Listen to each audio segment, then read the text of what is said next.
You're listening to the CyberWire Network, powered by N2K.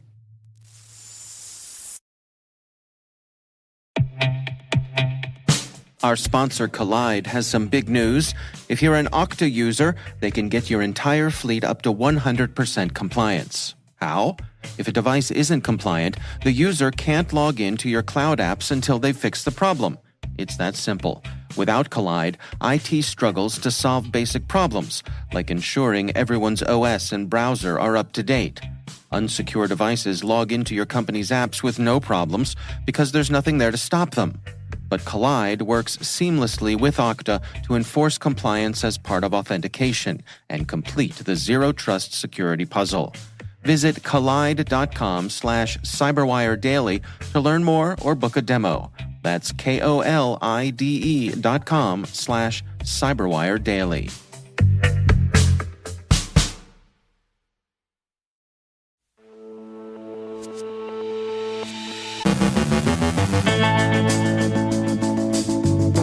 The 3CX desktop app is under exploitation in a supply chain campaign. An open letter asks for a pause in advanced AI development. All your grammar and usage are belong us. Combosquatting might fool even the wary. Defender had flagged Zoom and other safe sites as dangerous. Matt O'Neill from the U.S. Secret Service discusses his agency's cybersecurity mission.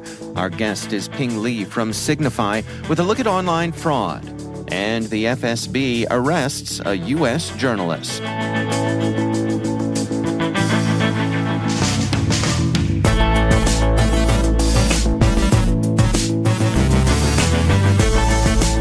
From the CyberWire studios at Data Tribe, I'm Dave Bittner with your CyberWire summary for Thursday, March 30th, 2023.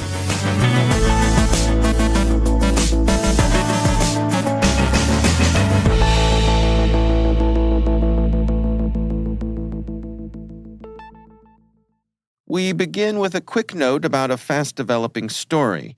Many companies' research units are reporting that a vulnerability in the widely used 3CX desktop app is being exploited in a supply chain campaign that may prove as significant as, for example, the SolarWinds incident. CISA, the U.S. Cybersecurity and Infrastructure Security Agency, issued a terse warning this morning, stating, CISA is aware of open-source reports describing a supply chain attack against 3CX software and their customers. According to the reports, 3CX desktop app, a voice and video conferencing app, was Trojanized, potentially leading to multi-staged attacks against users employing the vulnerable app. CISA advises users to scan for indicators of compromise. 3CX early this morning issued its own warning, describing the steps it's taking to close the vulnerability and offers users mitigations.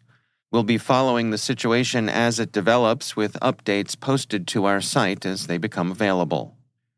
Elon Musk, Steve Wozniak, and Andrew Yang are all among those who've signed an open letter urging for a slowdown in the development of AI technology.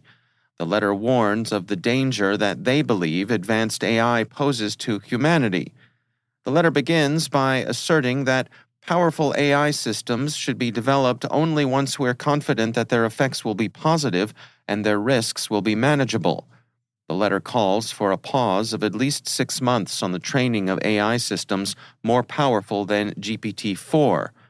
The letter emphasizes that this pause should be used for development of existing AI interfaces to make them more accurate, safe, interpretable, transparent, robust, aligned, trustworthy, and loyal.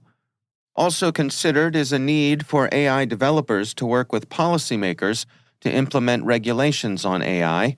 Dark reading reports that even proponents of AI development, like the chief executive of OpenAI, shared concerns about AI's ability to both spread disinformation and launch cyber attacks.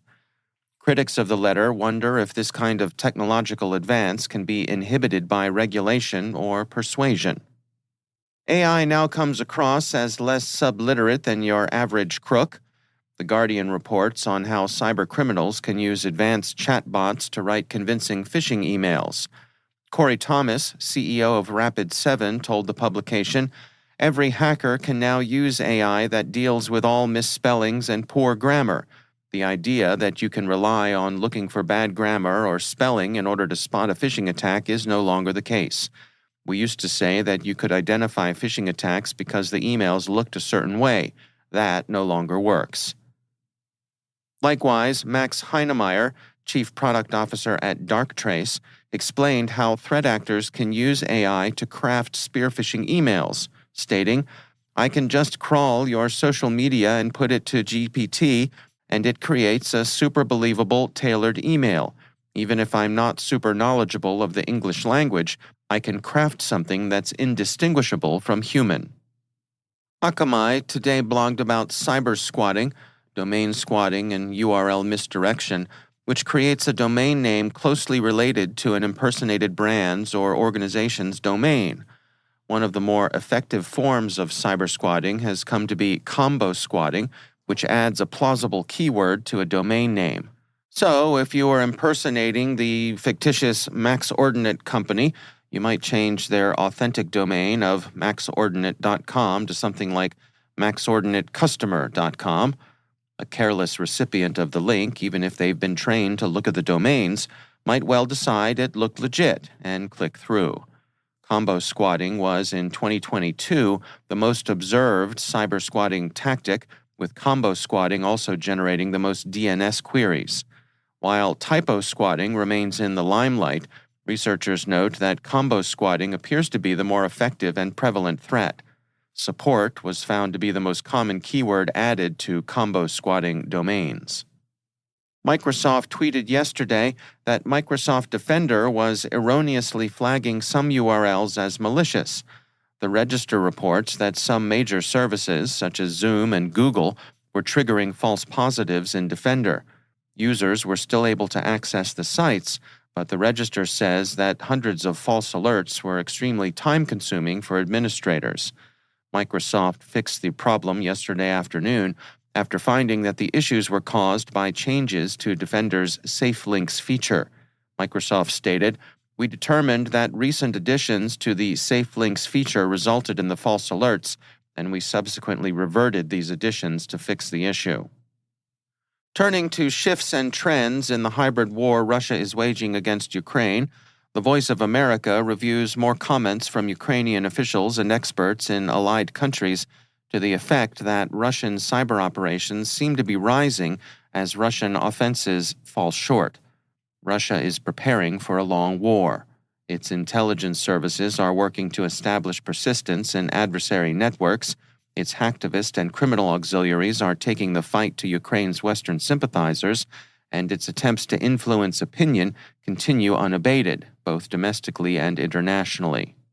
Prominent among the current active Russian threat groups is the APT, variously known as TA-473, Winter Wyvern, and UAC-0114. Proofpoint this morning released a report on the actors' recent efforts. They're, for the most part, running phishing expeditions, Proofpoint says. The company's assessment is that the goal of this activity is assessed to be gaining access to the emails of military, government, and diplomatic organizations across Europe involved in the Russia-Ukrainian war. TA-473 is notable for the amount of time and care it expends on reconnaissance of its targets, and we'll be hearing more about them in the coming weeks. Tom Tugendhat, the UK's Minister of State for Security, has published an op-ed in The Telegraph in which he extols the value of open-source intelligence and describes steps the government is taking toward institutionalizing OSINT collection and analysis. The center of that push will be the establishment of an open-source intelligence hub. And finally, in some disturbing news, Russia's FSB has arrested U.S. journalist Evan Gershkovich, a reporter for the Wall Street Journal who works from the paper's Moscow bureau, the AP reports. He was taken into custody in Yekaterinburg in the course of trying to obtain classified documents, the FSB claims. The Wall Street Journal said of the arrest, "The Wall Street Journal vehemently denies the allegations from the FSB and seeks the immediate release of our trusted and dedicated reporter, Evan Gershkovich. We stand in solidarity with Evan and his family." It's hard to see the arrest as anything other than hostage-taking. We second the journal's wishes for Evan Gershkovich's quick and safe return and wish his family the best during this difficult time.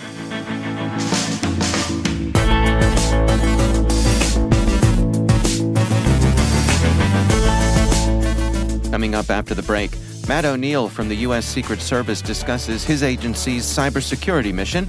Our guest is Ping Li from Signifyd with a look at online fraud. Stay with us.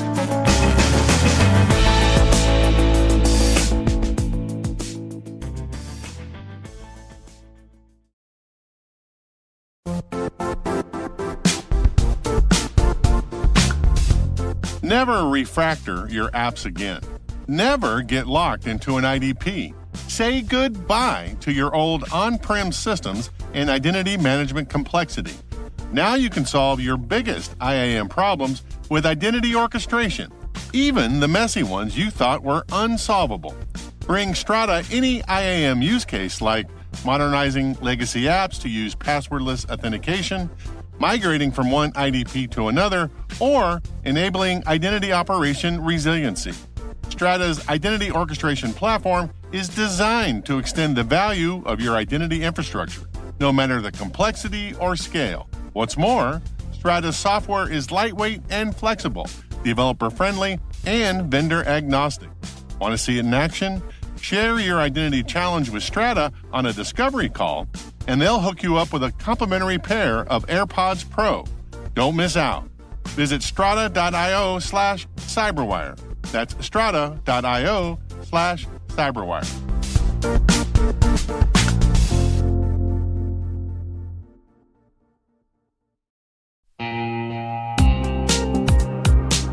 And now, a word from our sponsor, Hunters. Hunters is a SOC platform that ingests data from your IT and security tools and applies built-in detection for all common security use cases, removing the need to set up and maintain detection rules. Hunters just announced its availability on Databricks. By leveraging Databricks as your security lakehouse and Hunters as your SOC platform, you can reduce overall risk and optimize your security team's efficiency without increasing headcount. Hunters SOC platform. Effectively solve threat detection and response. Visit hunters.security to learn more. And we thank Hunters for sponsoring our show.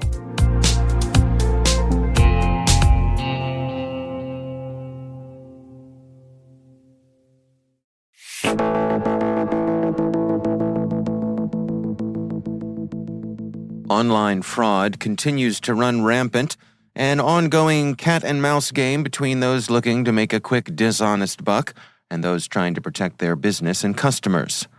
Ping Li is VP of Risk Intelligence at Signifyd, where they recently shared results of their State of Fraud report. So there's, I would say, three highlights. The first one is we have observed accelerated fraud attacks, and we definitely observed an increase in scale across the board, particularly in 2022 holiday season. I have been in the fraud industry for almost 20 years, and I'd say I have not seen this type of scale in my career. And even in the last 2 months, not January, February, I still see the pressure, the fraud pressure is still on. The fraudsters are still testing and attacking. And then that's the first one. The second one is, we also see the rise of first party fraud. Sometimes people call it friendly fraud, which is not that friendly. We have definitely seen an increase of the first party fraud, the customers who the first party to do return and refund abuse, just lie about the items that they have received, but saying they have been lost. So chargeback abuse that we have seen, as well as promo abuse. So that's the second trend. And the third trend that I think as a risk industry, we have seen the risk professionals are not just say, let's stop the fraud, but we have lots of efforts have to put into how do we optimize the business? How do we help to reduce the frictions of the customers? And we're innovating. And I've seen a lot of innovations across the industry.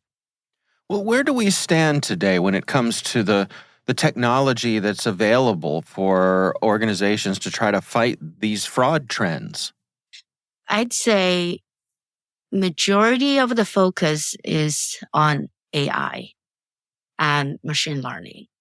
The fraudsters, they're innovating and I think traditionally there are lots of rule-based fraud detections and manual reviews, but those are all, I'd say, far outdated with so many data that are available.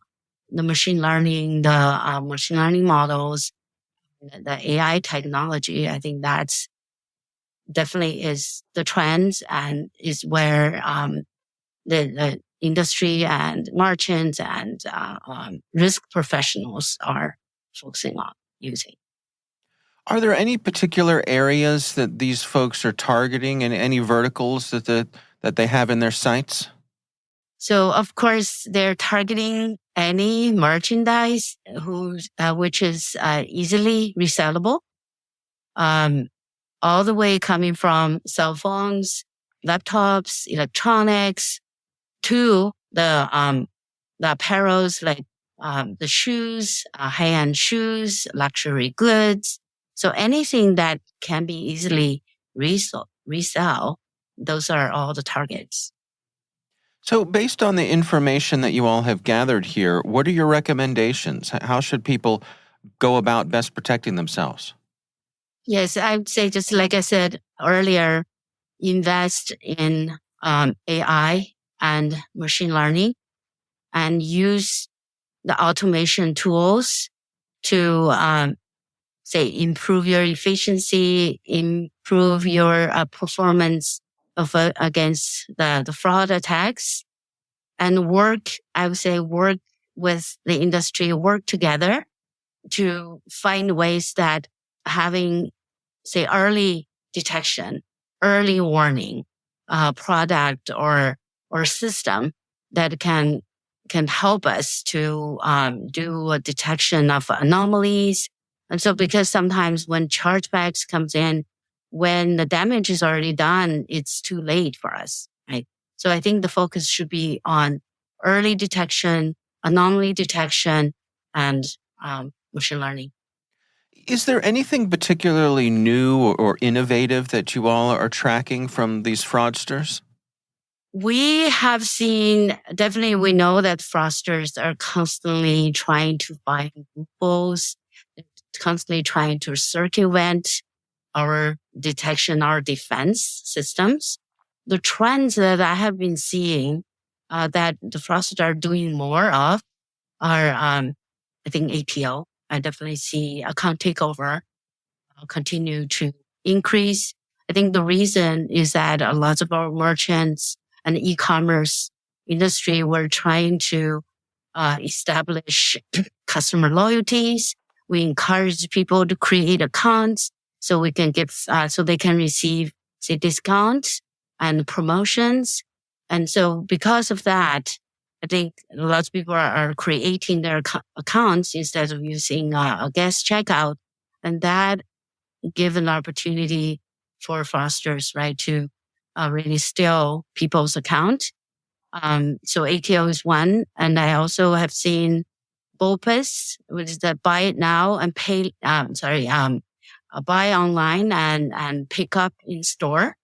And because the fraudsters this time, they don't have to provide a delivery address, because from velocity perspective, it will be very suspicious, right? The same residential houses, you buy 100 of phones and then send it to the same place. So I definitely seen the shift of doing more of BOPIS. So I'd say I'll just call out that too, just for our merchants to be very aware of. That's Ping Li from Signify.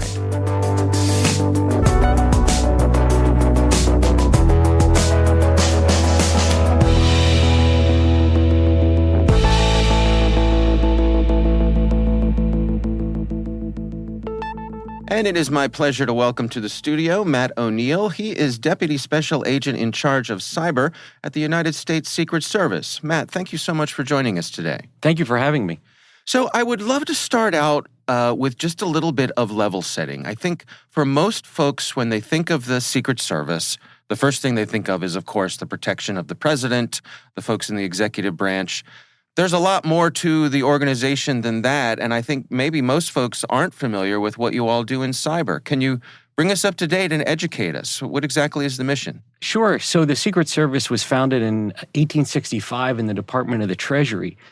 And we were founded because at that time, a significant amount of currency throughout the country at the end of the Civil War was counterfeit.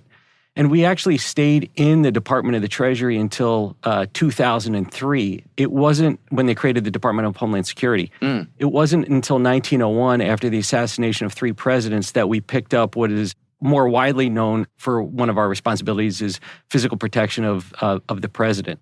Ever since 1865, we've had our hand in protecting the financial infrastructure of the country. So as fraud trends and attacks on the financial infrastructure have evolved, so has our agency and organization.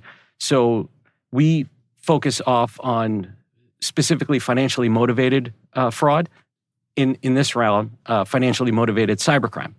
And so ever since the late 1980s, as all frauds have become more and more digital and electronic, so have our investigations. So is there a lot of collaboration that goes on with your colleagues at the FBI and other agencies who are involved with this sort of thing? Yes. So one of the key pieces of information that we like to let people know is, for the general public, it doesn't matter to us who you contact, FBI, HSI, IRSCI, depending on what the investigation is, or the U.S. Secret Service.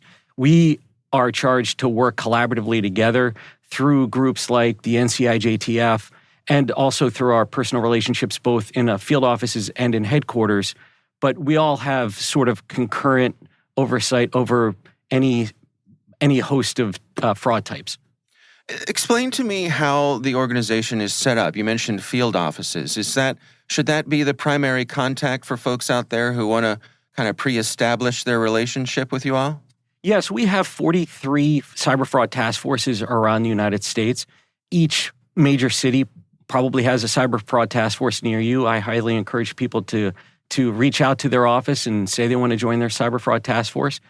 And then in our headquarters, we have several cyber components. The first is our cyber intelligence section, which has been around for about 20 years and focuses on the most sophisticated, financially motivated hackers and cyber threat actors. We also have our Global Investigative Operations Center, which we started about 5 or 6 years ago, where we provide investigative, analytical, and logistical support to our field offices. It's sort of our centralized fusion center, if you will. And then we also work a lot through the NCFI, which is the National Computer Forensic Institute in Hoover, Alabama. It's really important for us as an organization to work as closely as we can with state and local partners. So we train thousands of state and local police officers on everything cyber that you can think of, from dead box forensics, mobile devices, cryptocurrency. And many of those state and locals are part of our cyber fraud task forces. So they're a huge force multiplier for us, recognizing there's no one agency or organization that can tackle cyber by itself. What are the primary things that have your attention these days? What sort of things are you focused on? So we're focused on, through both the cyber fraud task forces and our GIOC, on cryptocurrency investment schemes or confidence schemes. You might see in the news people call it pig butchering. I'm not a fan of that term, so I like to just call it crypto confidence schemes. It's a massive problem. Business email compromise continues to lead every year in the IC3 reporting, which is something that we take a look at along with our own metrics to make sure that we're working the most significant community impact cases. And then the other sort of underreported crime that we're focused on right now is sextortion. Sextortion is something that isn't just targeting juveniles. We've worked many investigations supporting victims of grown adults that are executives at major corporations. And it's a very underreported crime, but it's very personal to us. So we spend a lot of energy on trying to disrupt and dismantle as many sextortion-related rings as we can.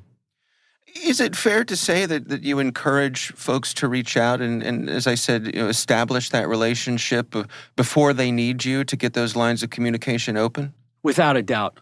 One of the pieces of advice we always give to organizations is establish your contacts with federal law enforcement before the bad thing happens. And that could be join your cyber fraud task force. That could be call up your local office and just ask to speak to an investigator or a special agent. Or we have analysts in all of our field offices as well. Quite honestly, as I said earlier, we don't care if that contact that you make is with the FBI or us or HSI. It's just critically important that you have those relationships built in. Go to lunch with that person, get their phone number. Things always happen late at night on a weekend. So it's not going to be something that, especially when it comes to financial fraud like business email compromise, where you only have 24 to 36 hours in order to try to recover funds. It's really, really important that those relationships are established long before the bad day happens. All right. Well, Matt O'Neill is Deputy Special Agent in charge for cyber with the United States Secret Service. Matt, thanks so much for joining us.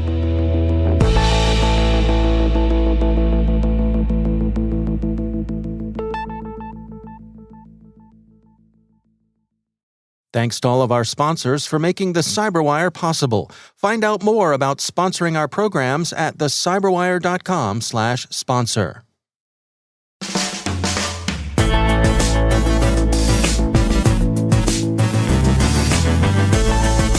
And that's the CyberWire. For links to all of today's stories, check out our daily briefing at thecyberwire.com. The CyberWire podcast is a production of N2K Networks, proudly produced in Maryland out of the startup studios of Data Tribe, where they're co-building the next generation of cybersecurity teams and technologies. This episode was produced by Liz Urban and senior producer Jennifer Iben. Our mixer is Trey Hester, with original music by Elliot Peltzman. The show was written by John Petrick. Our executive editor is Peter Kilpie, and I'm Dave Bittner. Thanks for listening. We'll see you back here tomorrow.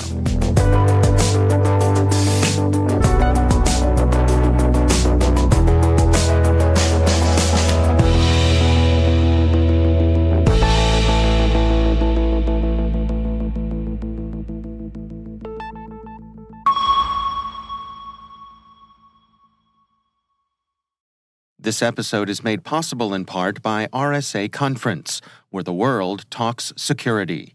Through global events and year-round content, RSAC connects you to cybersecurity leaders and cutting-edge ideas for a safer, more secure future. Learn more at rsaconference.com/cyberwire23.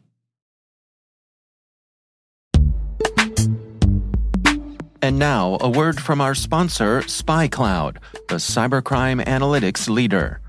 SpyCloud disrupts cybercrime by telling you what criminals know about your business and your customers, so you can take action to prevent ransomware, account takeover, and online fraud. SpyCloud constantly recaptures and analyzes new data from the criminal underground, including credentials, cookies, and PII siphoned from malware-infected devices. With knowledge of the specific data criminals have in hand from InfoStealer malware on managed and unmanaged devices, security teams can respond with a more efficient and effective process called post-infection remediation. Get SpyCloud's post-infection remediation guide outlining the 7 steps for preventing a malware infection from becoming a full-blown ransomware incident. Visit spycloud.com/cyberwire. That's spycloud.com/cyberwire. And we thank SpyCloud for sponsoring our show.